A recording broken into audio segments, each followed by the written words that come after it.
Hello guys, we are back with our next lecture. In this lecture, let us go through road marking, guys. I hope everyone knows about road markings, right? So whatever on the surface of the road, any kind of markings, if we see, those are nothing but the road markings, guys. So those could be words, lines, patterns, or anything.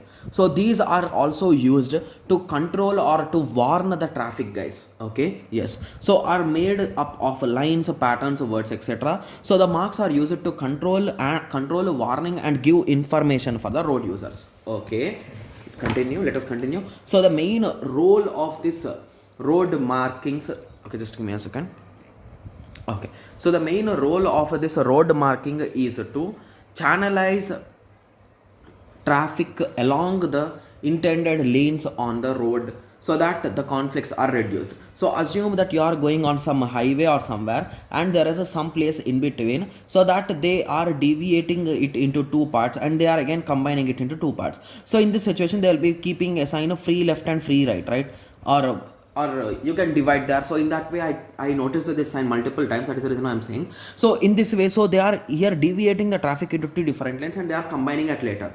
So this is a road marking. Okay, so if it is showing in terms of a sign, it is a sign, road sign. If it is drawn on the road that you can go in this way or you can go in this way, you will be observing these guys. Please observe next time on national highways or somewhere, you will be noticing these arrows, lines, all those things in national highways.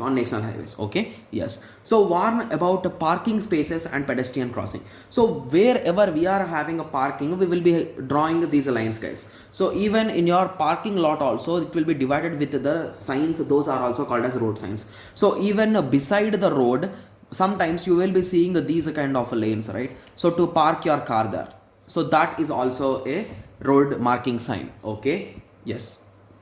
Okay, so it is also used to guide the traffic.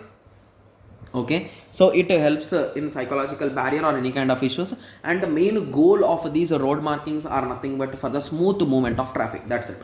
Okay, yes. So I hope everyone got some basic idea. So in the next lecture we'll be discussing about road marking visibility. Okay, yes. So let us meet in the next lecture. Thank you. Thanks for watching.